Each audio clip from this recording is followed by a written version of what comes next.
Hey guys, welcome back to today's video. Today is Thursday, November 6th, 2025, and today we are going to be talking about Donald Trump's approval rating and voters across the country being fed up with the President of the United States and the way in which he has navigated his political power over the past year since coming into office at the end of January, earlier on in 2025. What the results showed from this past Tuesday election is a full display of the American populace turning on a president who they elected roughly 1 year ago today. Donald Trump, who came into the 2024 election, won every single battleground state, and had this mandate, a mandate that was accompanied by a Republican control in the United States House and the United States Senate that came and ushered in Donald Trump into a very strong advantage going into the next 2 years, and what he did with it has turned the American public against him at record pace. Now, unlike the first term, Donald Trump started out with an approval rating that actually left a lot, for Democrats to say, well, maybe the American public has changed their tune finally around Donald Trump. And it's not a good thing for the Democrats that this had happened, but it did show that there was a brief period of time that Donald Trump was able to maintain a positive approval nationwide. When he came into office, the net favorability was roughly plus 12. As the months went on, because yes, it took months. The first term, his honeymoon lasted about 7 days. This time, it lasted a few months. It continued until the about middle of February. The old 538 site had it to about the middle of March, but in either case, significantly longer than in the first term. And it's at the point today where Donald Trump's approval rating rings in at a record low 41% and a disapproval rating of 56%. Does it really show in full display how many Americans are really upset with the President of the United States and how that translated to voters showing it at the ballot box on Tuesday's election? The results across the country, whether in Virginia or New York City or in California and in many other states, what they showed was undeniably a Democratic wave. And what we have seen is that in nearly every single state, the Democrats have outpaced and outperformed not just Kamala Harris, but in many cases, Joe Biden, in many cases, Obama.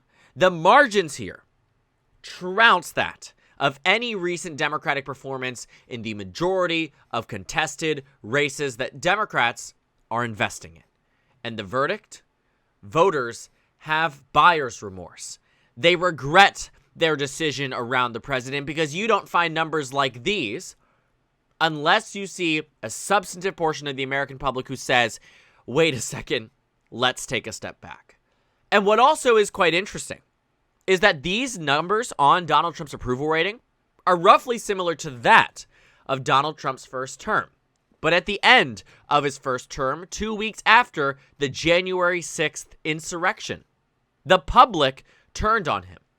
But now it takes a standard way that Donald Trump has been navigating the political arena, navigating his oath of office, navigating everything left, right, and center that has turned the American populace against him and is turning voters not just away from the president, but towards the Democratic Party. Now, Donald Trump tweeted out or posted on Truth Social that Republicans lost because he wasn't on the ballot. And I think to a degree that maybe I agree. But I think it's the exact reasoning here that Donald Trump not being on the ballot, which is also what showed that voters who did turn out to push back against him were turning out an election where he was not on the ballot just to express their displeasure with him. It was far more than just trying to get out there and vote for a candidate they cared about, a race they cared about. It was going to the direct top point and saying, I am discontent with the president of the United States. And by consequence, I am willing to elect Democrats everywhere. Because when you take a look at some of these races, for instance, in Virginia, where Republicans swore they could come close to victory, if not win, the Attorney General's race. But I think what we saw was that voters were so angry with Trump, they were willing to look past what historically would have been a career-ending scandal. And not only was it not career-ending, it resulted in a margin for J. Jones that was larger than Kamala Harris's. Let that sink in. The margin here being what it is now, over 5.5 points, outflanking and outperforming, with some Democratic votes still left to remain in this state, goes to show just how powerful that opposition is to Donald Trump. And it really does crystallize the GOP's post-Trump problem, because there will be no more Donald Trump re-election bids, right? Assuming the Constitution exists in the way it does currently in 3 years' time. But chances are he's probably not running for a third term. Either way, the Republican Party is facing an issue now where Donald Trump has become this boogeyman for Democrats, and for a good reason. I mean, his approval rating is in a very bad place. This is not some type of, random situation where they're picking on a random politician who has, no reason to have voters turn out against them. No, absolutely. Voters, in fact, have every reason to turn out against Trump, to turn out against the president of the United States. Why? Because he is in such a low point nationwide that it doesn't matter if you're going to Virginia or New Jersey or Pennsylvania or Georgia or California or New York City or other states that had elections, voters there in any of the states that were decided by 10 points or less probably disapprove of the job that Donald Trump is doing.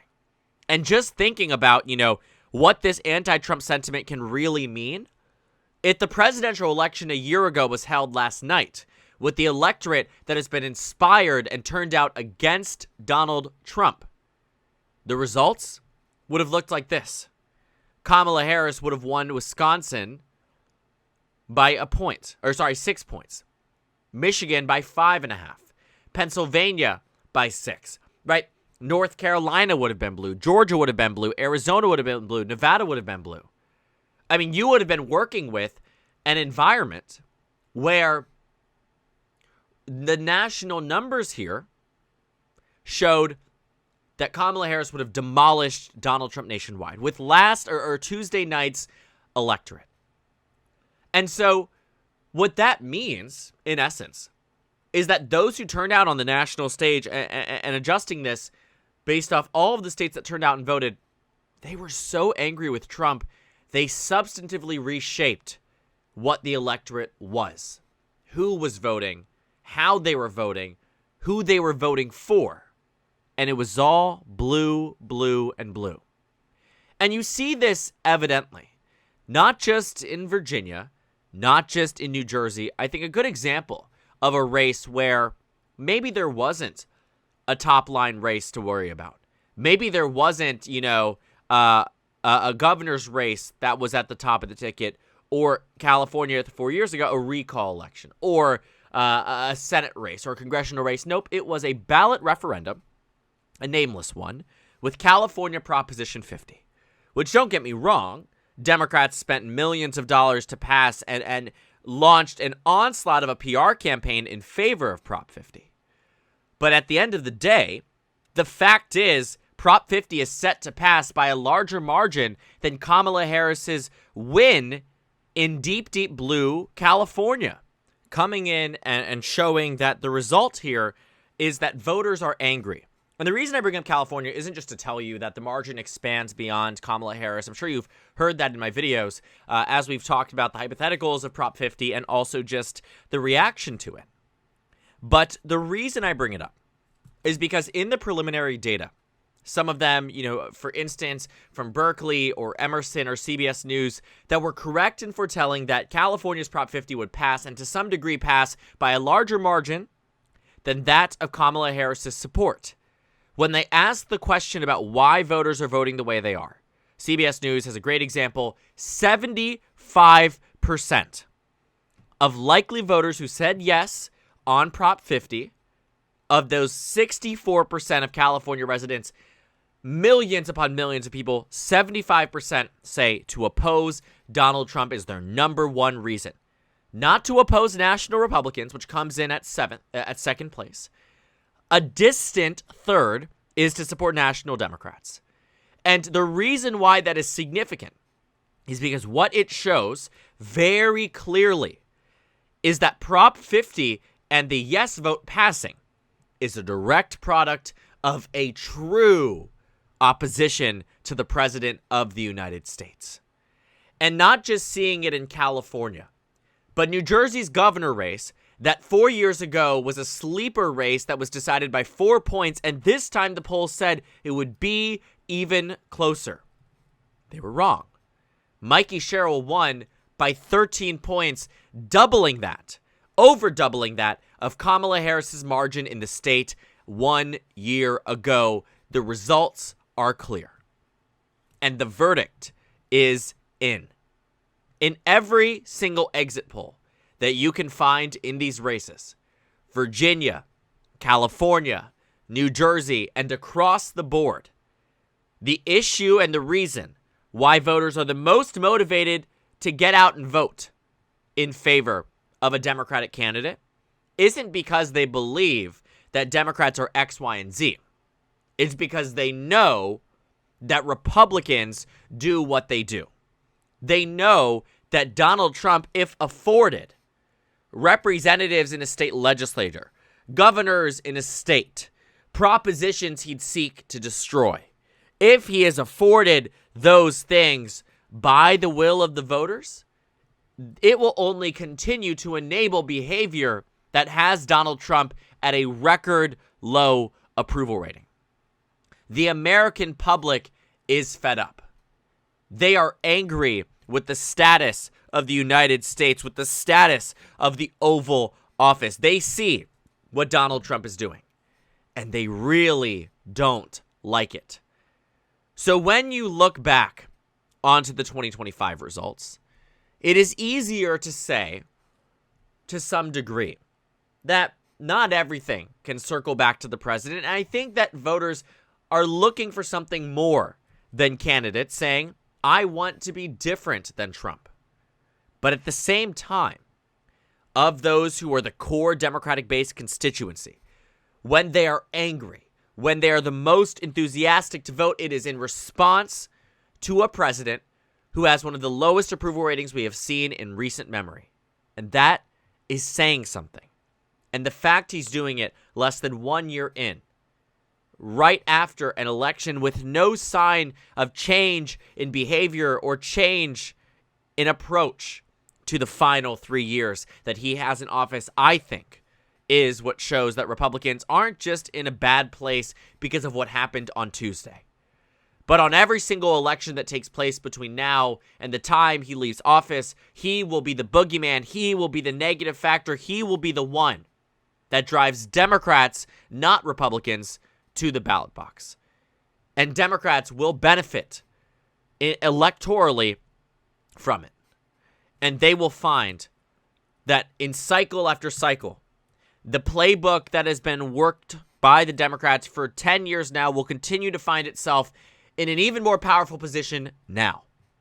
As voters continue to be fed up, Donald Trump does not find himself or his administration in a better position going into the 2026 midterms and what will eventually be the 2028 presidential election.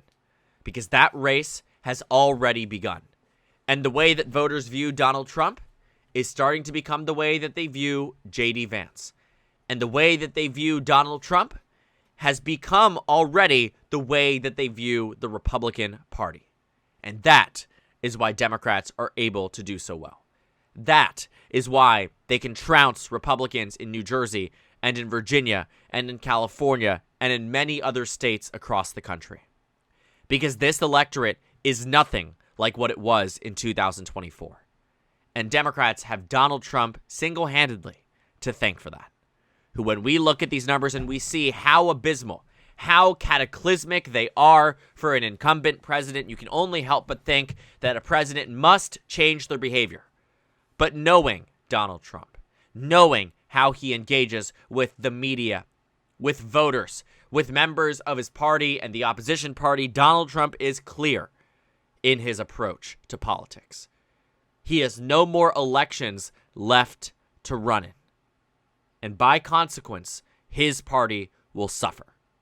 And it seems as if he simply doesn't care. Voters are done.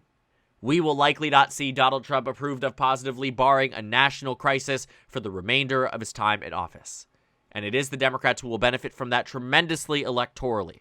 And the only question is, are they able to capitalize on it successfully, the same way they did on Tuesday in future elections? Well, as I say always, only time will tell. So thank you guys so much for watching this video. Make sure to comment down suggestions below. Subscribe on the left if you haven't already, and check out the Instagram and Twitter. At the bottom left of the screen, there's also a Discord server for you to go ahead and join. On the screen, there's a video for you to watch, and then a playlist for my 2026 House election analysis videos. Again, thank you guys so much for watching, and I will see you all tomorrow.